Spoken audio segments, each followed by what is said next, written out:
Welcome to The Explainer. Today we're talking about an invisible force that shapes everything from the beautiful glow of the northern lights all the way to the core technology inside giant particle accelerators. We're talking about the force on a moving charge. So here's what we've got lined up. We're going to start with the fundamental rule itself. Then we'll see how that force leads to circular motion and how we can use that to measure things.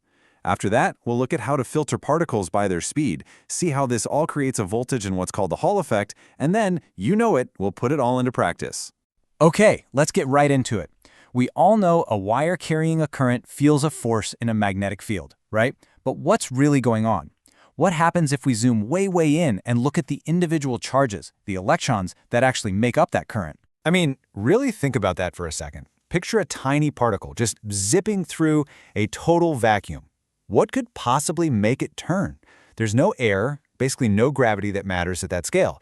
The answer, of course, is magnetism. And it all comes down to this one beautiful equation. The force, F, equals the magnetic field strength B times the particle's charge Q times its velocity V.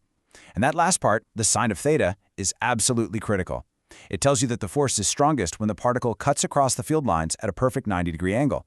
If it moves parallel to the field, the force is zero. And of course, if the particle isn't moving at all, V is zero and no force. Now to figure out which way this force pushes, we use Fleming's left-hand rule. So your first finger points with the magnetic field. Your second finger points in the direction of the current. For a positive charge, that's easy. It's just the direction it's moving. But here's the catch.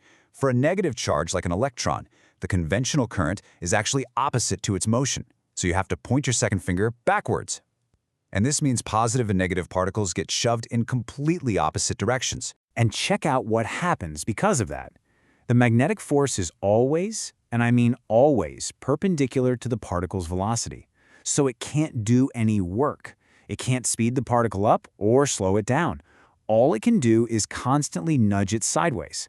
And what happens when you have a constant sideways push? You get a perfect circular path. The magnetic force is acting as the centripetal force. Okay, so we can make particles go in circles. So what? Well, this turns out to be an unbelievably powerful tool for physicists. We can actually use this effect to measure a fundamental property of particles that we can't even see. And this is the classic piece of gear you use to do it, the fine beam tube. You have an electron gun that, you guessed it, shoots a beam of electrons. It flies into this glass tube that's filled with a little bit of gas. A big pair of coils, called Helmholtz coils, creates a nice uniform magnetic field that grabs those moving electrons and bends them into that glowing circle you see. The only reason we can see it is because the electrons are hitting the gas atoms and making them light up. Now here is where the real magic happens. We have two things we know are true. First, the magnetic force BQV is providing the centripetal force, mv²/r. That's our first equation. The second comes from the electron gun itself, where the kinetic energy the electron gets, 1/2 mv², comes from the work done by the accelerating voltage, QV. The genius move is to combine these two equations to get rid of velocity, which is really hard to measure directly. And when you do that, you can solve for the specific charge, the charge-to-mass ratio, using stuff we can easily measure, the voltage, the magnetic field, and the radius of that glowing circle. Let's run some numbers. Say we have the speed, the field, and the radius. We can pop those values into a simplified version of our equation to find the specific charge. And what do you know? We get 1.8 times 10 to the 11 coulombs per kilogram. From there, if we use the known charge of an electron, we can figure out its mass, which comes out to about 9 times 10 to the minus 31 kilograms. When this was first done, it was a huge deal. It showed that this electron thing was almost 2,000 times lighter than a hydrogen atom. Just a revolutionary discovery. All right, but what if we want to do the opposite? Instead of measuring a particle, what if we have a whole beam of particles with all sorts of different speeds, and we only want the ones moving at one exact speed? Well, for that, we're going to need to bring in another force to help out. This amazing little gadget is called a velocity selector. It's so clever. You set up two fields at right angles to each other, a magnetic field and an electric field. So as a charged particle flies through, it gets pushed by both of them. Let's say the magnetic force tries to push it up, and you set up the electric field to push it the exact opposite way, down.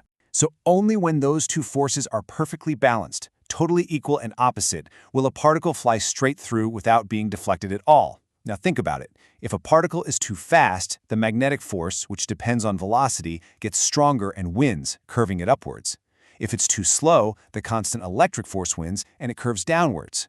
The only particles that make it through the gate are the ones that satisfy the golden rule. velocity equals E divided by B. It's an incredibly precise filter. And we can totally use this for design. Let's say we know exactly what speed we want to select for, and we've already set up our electric field. We just rearrange the formula to figure out the exact magnetic field strength we need. In this case, to pick out ions cruising at 6.3 million meters per second, we'd need to dial in a magnetic field of 7.6 millitesla. Okay, let's look at one final really cool application. We're going to see how this same fundamental force can be used not just to move particles around, but to actually create a voltage and measure the strength of a magnetic field itself. This is known as the Hall effect. So picture a current flowing through a thin slice of metal. That current is really just a river of electrons flowing along. Now, if you put that slice of metal in a magnetic field that's perpendicular to the current, that same old BVQ force gets to work on every single electron, pushing them all over to one side of the conductor. So you get this traffic jam of electrons on one edge, which makes it negatively charged, and that leaves the other side with a net positive charge. And whenever you have a separation of charge like that, you get a voltage, a potential difference. We call this the Hall voltage. And if you look at the formula, you can see it's directly proportional to the magnetic field B. This is huge. It means we can build a little sensor, a Hall probe, that just measures this tiny voltage to tell us exactly how strong a magnetic field is. And this little example just shows how much the angle matters. Remember that sine theta from our very first equation? It's back. The Hall effect only works with the component of the magnetic field that's perpendicular to the current. So if your probe measures 82 millivolts when it's perfectly angled, but then you tilt it to 35 degrees, the effective field strength goes down by a factor of sine 35, and the voltage you measured drops right down to 47 millivolts. All right, we have covered a ton of ground. The theory, the key applications. Now, to really make sure all this sticks, let's walk through a couple of problems that tie these ideas together. Okay, here is a classic scenario. It's almost exactly like the fine beam tube we talked about. We're given the voltage that gets the electrons up to speed, and we're given the magnetic field they fly into. We need to figure out how fast they're going and what the radius of their circular path will be. So this is a two-parter. First, for part A, we use energy conservation. The work done by the voltage, Q times V, all turns into kinetic energy, 1/2 mv squared. We solve that for speed, and we get a whopping 9.4 million meters per second. Then for part B, we take that speed and plug it into our circular motion equation, R equals mv over qb, and we find that the electrons will swing around in a nice circle with a radius of 9.2 centimeters. And now for a direct application of the Hall effect. We've got a piece of aluminum foil, and we know everything about it.